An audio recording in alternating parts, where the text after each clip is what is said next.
ഞാനിപ്പോൾ ഈ ഒരു വീട് ഉണ്ടാക്കാൻ വേണ്ടി ഉപയോഗിക്കുന്ന ഒരു പത്തിയിട്ട് മുകളിലാണ് ഇരിക്കുന്നത്.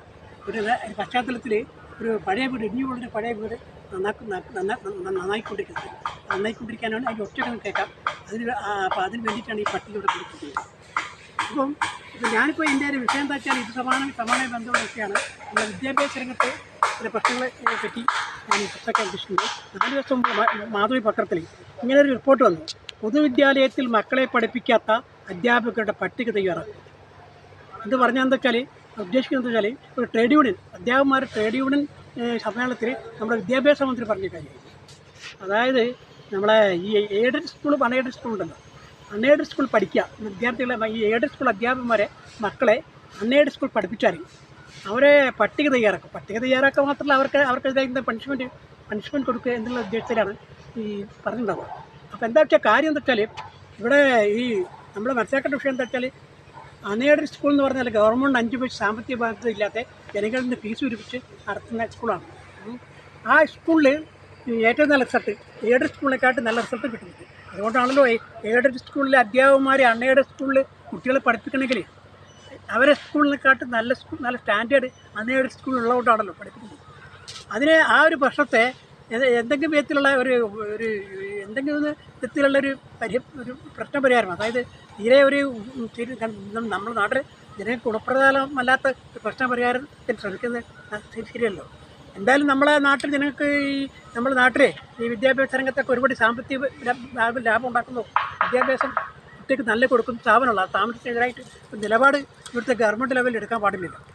അപ്പം ഇത് പറയുമ്പോൾ ഞാനിപ്പോൾ കഴിഞ്ഞ ഒരു വീഡിയോയിൽ പറഞ്ഞൊരു കാര്യമുണ്ട്. അതായത് നമ്മുടെ ഞാൻ വായിച്ചുകൊണ്ടിരിക്കുന്ന ബുക്ക് തിക്കോടിൻ്റെ അരങ്ങ് കാണാത്ത നടൻ എന്ന പുസ്തകമാണ് വായിച്ചുകൊണ്ടിരിക്കുന്നത്. ഞാൻ പറഞ്ഞിരുന്നു ആ പുസ്തകത്തിൽ ആദ്യമായിട്ട് കേരളത്തിലുണ്ടായ അധ്യാപക സമരത്തെ പറ്റിയും അധ്യാപക പ്രസ്ഥാനം ഉണ്ടായതിനെ പറ്റിയിട്ടും അതിൽ പരാമർശിക്കുന്നു. അതിലെ ചാപ്റ്ററിൻ്റെ പേര് കുരുക്ഷേത്രത്തിലെ ശങ്കൊലി ഇതാണ്. പേജ് 126.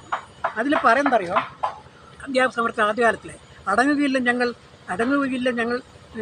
അടിത്തറ, സ്വകാര്യ മാനേജ്മെൻറ്റ് അടിത്തറ പറപ്പിക്കാതെ അടങ്ങുകയില്ല. സമരം ആരംഭിച്ചത് സ്വകാര്യ മാനേജ്മെൻറ്റിനെതിരായിട്ടാണ്. അതുമാത്രമല്ല, പിന്നെ വേറെ ഒരു മുദ്രാവാക്യം എന്താ വെച്ചാൽ അധ്യാപകൃത്യം, രാജ്യസേവനം, സ്വകാര്യ മാനേജ്മെൻറ്റ് അവസാനിപ്പിക്കുക. ഇത് വേറെ മുദ്രാവാക്യം. ഈ മുദ്രാവാക്യത്തിലൊക്കെ ഊന്നിക്കൊണ്ടിട്ടാണ് ഈ അധ്യാപകന്മാർ സമരം 1934 അധ്യാപക ട്രേഡ് യൂണിയൻ മൂവ്മെൻറ്റ് ഇവിടെ ഉണ്ടായി. സ്വകാര്യ മാനേജ്മെൻറ്റിനെതിരായിട്ടില്ല, സ്വകാര്യ സ്വത്തിനെതിരായിട്ടെന്ന് പറയുന്നത് ഒരു മാർക്സിസ്റ്റ് ആശയം. സ്വകാര്യ സ്വത്ത് ഇല്ലാതാക്കി അവർക്കെല്ലാം ജനങ്ങൾക്ക് കൊടുക്കുന്നതാണല്ലോ ഒരു മാർക്സിസ്റ്റ് ആശയം. അപ്പോൾ ആ ആശയത്തിൽ ഊന്നിയിട്ട് ആരംഭിച്ചൊരു പ്രസ്ഥാനമാണ്. അപ്പോൾ അങ്ങനെ പ്രസ്ഥാനം ആരംഭിച്ചപ്പോൾ ആദ്യമായിട്ട് സമരം ഉണ്ടാക്കിയത് കൊയിലാണ്ടി തന്നെയുള്ള മഠത്തിൽ സ്കൂളാണ്. ആ മഠത്തിൽ സ്കൂൾ നമ്മളെ കച്ചവടം പഠിച്ച നമ്മളെ ഫാദറൊക്കെ പഠിച്ച സ്കൂളാണ്, മഠത്തിൽ സ്കൂളാണ്. ആ മഠത്തിൽ സ്കൂളിൽ ഒരു സമരം ഉണ്ടായി. ആ സമരത്തെ പരാജയപ്പെടുത്തിയത് ഈ പറഞ്ഞ സാമൂഹ്യ പ്രതിബദ്ധത എന്ന് പറയുന്ന അധ്യാപകരുണ്ടല്ലോ. തികച്ചും ആ സാമൂഹ്യ പ്രതി ഇല്ലാതെ വിധത്തിൽ ആണ് ആ സമരത്തെ കൈകാര്യം ചെയ്തത്. ഞാനിപ്പറ്റി എൻ്റെ പുതിയ വീഡിയോ, എൻ്റെ വേറെ വീഡിയോ ഇതിനായിട്ട് ഞാൻ ചെയ്യുന്നുണ്ട് അടുത്ത്. അങ്ങനെ ഉണ്ടാക്കി. പിന്നെ ഇവരെ പരിപാടി എന്താ വെച്ചാൽ ഈ ഇതൊക്കെ പോയി സ്വകാര്യ സ്വത്തിനെതിരായിട്ടുള്ള സമരമൊക്കെ പോയിട്ട് ഇവർക്ക് ശമ്പളം കൂടുതൽ കിട്ടുക എന്ന് മാത്രമല്ല ഇവരെ ലക്ഷ്യം അതായത് ഇതുണ്ടോ, നമ്മുടെ ഗവൺമെൻറ് സ്കൂളിൽ കിട്ടുന്ന അതേ ശമ്പളം അൺഎയ്ഡഡായ അത് അൺഎയ്ഡഡാണല്ലോ.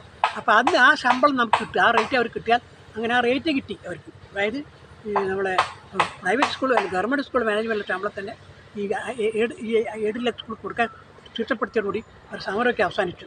അപ്പോൾ എന്തുണ്ടായി, ഈ മാനേജ്മെൻറ്റ് വലിയ ഗുണമായി, മാനേജ്മെൻറ്റിൻ്റെ ഗുണമുണ്ടായി. കാരണം വെച്ചാൽ അവർക്ക് ഈ പുതിയ ഭയങ്കര ശമ്പള സ്കെയിൽ വന്നപ്പോൾ അവർക്ക് സ്കൂളിൽ മാഷന്മാരെ നിയമിക്കാൻ ഭയങ്കര ഡിമാൻഡ് വരികയും അവർ വലിയ വൻതോതിൽ കോഴ വാങ്ങിയിട്ട് നിയമിക്കുകയും ചെയ്ത അവസ്ഥയുണ്ടായി.